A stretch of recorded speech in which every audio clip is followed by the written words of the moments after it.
విలేజెస్లలో drainage systems బాగున్నాయి, కానీ మరికొన్ని విలేజెస్లలో మొత్తం బయటకు వచ్చి ప్రజలు ఇబ్బంది పడుతున్నారు. దీనికి మున్సిపల్ శాఖ మినిస్టర్ ఏం చేస్తుంది అధ్యక్ష?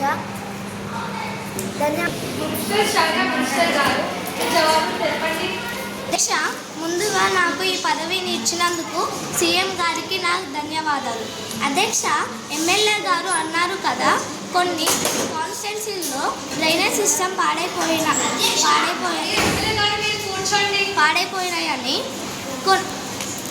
ఎమ్మెల్యే గారు అన్నది బాగానే ఉంది, కానీ ఎమ్మెల్యే గారు ఏమైనా అక్కడికి వెళ్ళి చూసారా అధ్యక్ష? ఇంతవరకు నేను చాలా డ్రైనేజ్ సిస్టమ్స్ని క్లీన్ చేయించాను అధ్యక్ష. ఇంకా నాకు 3 years టైం ఉంది. ఆ 3 yearsలో నేను అన్ని డ్రైనేజ్ సిస్టమ్స్ని క్లీన్ చేపిస్తానని మాటిస్తున్నాను అధ్యక్ష. హోల్సేల్ షాప్స్లో ఎంఆర్పి రేట్ కన్నా ఎక్కువ రేట్కి అమ్ముతున్నారు అధ్యక్ష. దీనికి ప్రభుత్వం ఎలాంటి చర్యలు తీసుకుంటుంది అధ్యక్ష?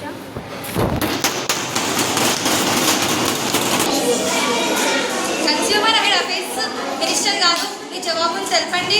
అధ్యక్ష, హోల్సేల్ షాప్స్లలో ఎంఆర్పి రేట్ కన్నా ఎక్కువ అమ్ముతున్నారు అని తెలుసు అధ్యక్ష. మేము వార్నింగ్ కూడా ఇచ్చాము అధ్యక్ష. అది ఏమిటంటే అధ్యక్ష, మేము 5 rupees కంటే ఎక్కువ రేట్కి అమ్ముతే మీరు ఫైన్ కట్టాల్సి వస్తుందని అన్నాను అధ్యక్ష. ధన్యవాదాలు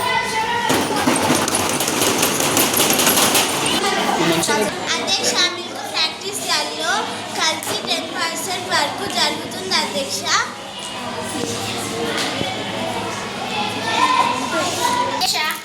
మిల్క్ ఫ్యాక్టరీస్లో కల్తీ జరుగుతుంది అని అన్నారు కదా అధ్యక్ష. ఎన్ని ఇయర్స్ ఉన్న ఎమ్మెల్యే గారు కొన్ని ఫ్యాక్టరీస్లలో కూడా చూడలేదు కదా అధ్యక్ష. కానీ మేము అధ్యక్ష అన్ని డిస్ట్రిక్ట్స్లలో మేము వార్నింగ్ కూడా ఇచ్చాము అధ్యక్ష. కొన్ని డిస్ట్రిక్ట్స్ని మేము సీజ్ కూడా చేశాము అధ్యక్ష. ఎందుకంటే వాళ్ళు చెప్పిన మాట వినట్లేరు అధ్యక్ష. దొంగతనంగా కల్తీ చేస్తున్నారు అధ్యక్ష. మీరు ధన్యవాదాలు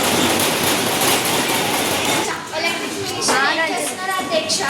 మా ఏరియాలో ఇంటింటికి కరెంట్ బిల్ ఎక్కిస్తున్నారు అధ్యక్ష, కానీ మాకు కరెంట్ సరిగ్గా అందడం లేదు అధ్యక్ష. వాళ్ళు ఏం చేస్తున్నారు అధ్యక్ష? ఇంట్లో కూర్చొని ఏసీ కింద ఎంజాయ్ చేస్తున్నారా అధ్యక్ష? Electric minister Maheshwari, please give your answer. ముందుగా ఈ పదవి ఇచ్చినందుకు సీఎం గారికి ధన్యవాదాలు అధ్యక్ష. ఇప్పుడు జనరేషన్లో ప్రతి ఒక్క ఇంటికి ఖచ్చితంగా cooler fridge, AC, TV, fan ఉంటుంది అధ్యక్ష.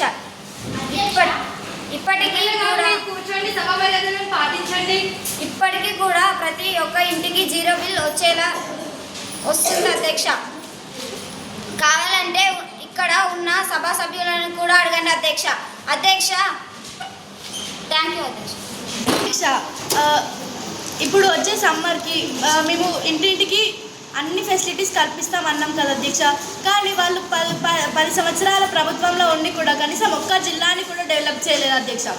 అలాంటిది మేము ఈసారి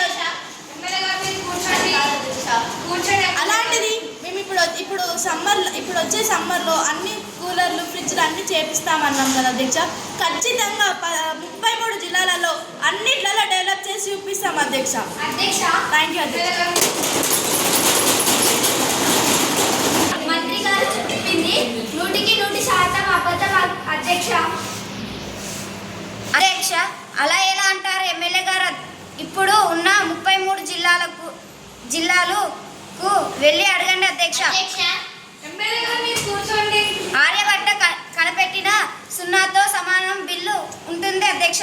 లేదంటే నా పదవి మార్చుకుంటాను అధ్యక్ష.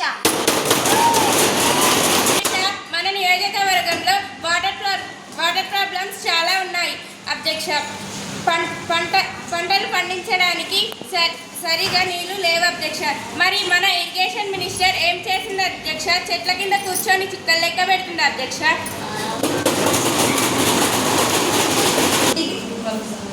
ఇరిగేషన్ మినిస్టర్ గారు మీ సమాధానం తెలపండి.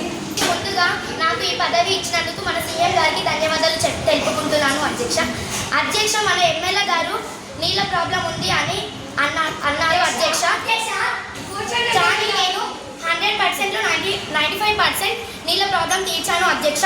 ఎక్కడ కొంచెం మిగిలిపోయినది అధ్యక్ష, కానీ అది కూడా పూర్తి అవుతుంది అధ్యక్ష. చివరిలో మన ఎమ్మెల్యే గారు చెట్ల కింద కూర్చొని చుక్కలు లెక్క పెడుతున్నా అని అన్నారు అధ్యక్ష. కానీ చెట్ల కింద కూర్చొని చుక్కలు లెక్క పెట్టలేరు అధ్యక్ష.